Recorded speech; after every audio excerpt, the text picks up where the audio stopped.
guys, we're here on Heberden Beach after a lot of requests to make some shad shows. We heard there were a lot of shad here yesterday. It's end of June.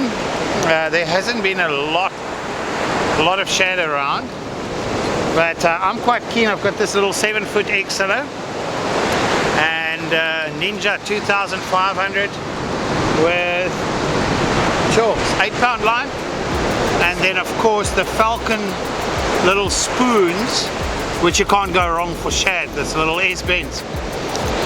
So we're gonna have a look. See, I don't see anything happening here yet, so it's not looking too great, but we'll give it a good shot. And like I said, we'll do a couple of shows on the shad today. I'll concentrate a bit of spinning, having this nice little Kingfisher bag of tricks, little poppers, spoons. Then I'll bring my 11-foot 6 for the poppers and the bigger spoon for the Garrick, and we'll do some shows on those as well in the next couple of weeks. Just cover those species and getting them on spinning gear, and as well as some live bait fishing. I'll also do some shows for you guys just on normal shad fishing, using drift baits and using normal I haven't used a shad bung in years, so I don't know if we'll do that, but you guys can obviously just alter what we show. So this is a very nice light outfit. Now the reason I'm excited, guys, the whole thing with fishing is you adapt your tackle to suit the species and the size of the fish you catch, and you're going to have a whole bunch of fun in any case. Catching a nice decent shad on a rod like this, even a small just size one, would be great fun. So I'm quite excited to hook some of them. The thing is, if you might hook one of those Garrick that come into the bay here this morning on a spoon, which is possible, you're going to have your hands full, because this is a 2500, limited line capacity, small spool, therefore more pressure on your drag. Nothing wrong with the drag, but in ratio of the size of the fish, tackle would be relevant. This obviously is for this type of fishing, shad fishing, and getting a nice big shad. I would love to get a 3-4 kilo shad on this. Not the time of the year for that. And then just to run you through, guys, the season is still end of September, then the season closed for shad, and you're allowed 4 per person if you want to keep them or are going to keep them.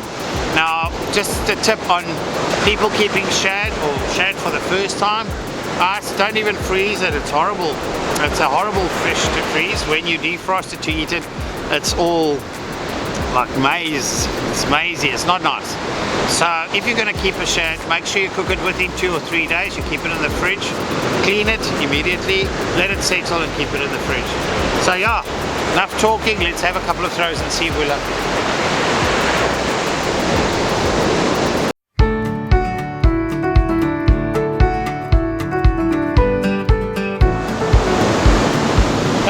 Guys, with shad fishing, some days they come on the spoon, some days they come on bait only.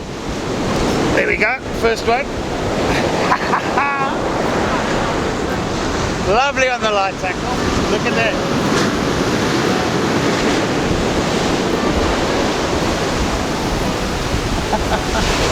Now what's better fun than that? Starting your morning like this with a good fight, going straight for the rocks. A little 7-foot XLO with a Ninja.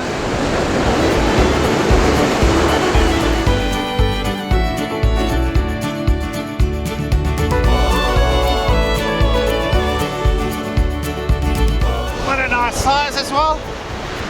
A lovely shad. These spoons are deadly. If you don't know that, they come in different weights. The Falcon spoons from Kingfisher, with the 2 little red tails, there has been fantastic spoon to use.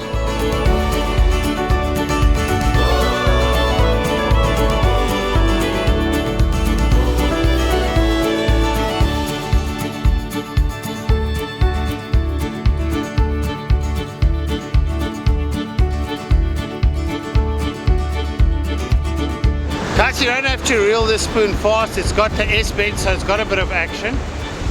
And yeah, it's a matter of nothing happening and then suddenly boom. And on this light tackle, you guys saw, that's brilliant. Nothing better. Bring the fun back into shad fishing. Fish lighter. Okay. That was my second cast, the first fish.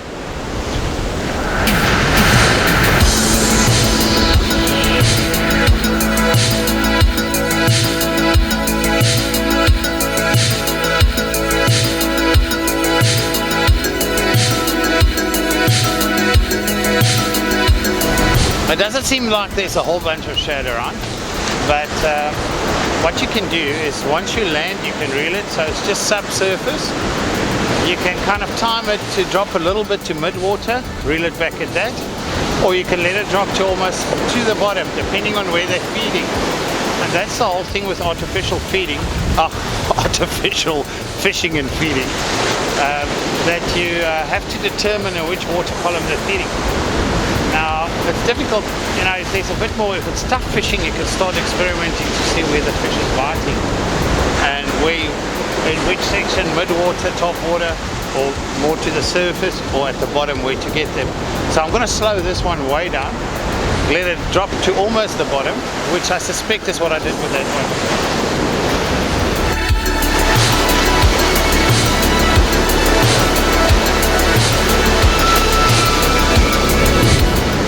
Let it drop a bit. There's no reef there where I'm casting, so with the treble I shouldn't get stuck.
Also not a bad size. What was nice about this shad is it took me way deep.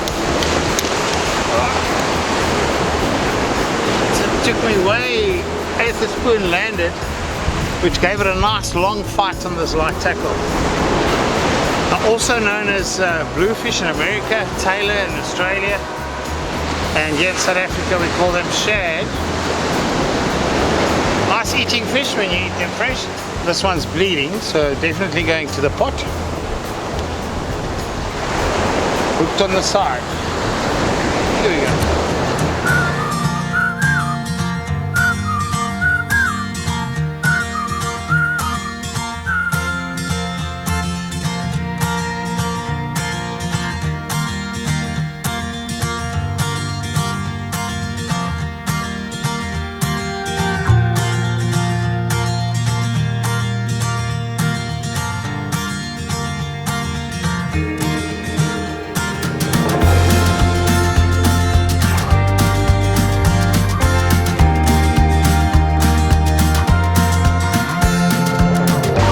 Okay, gents, that brings us to the end of the morning. Just a quick start of the week, Monday morning.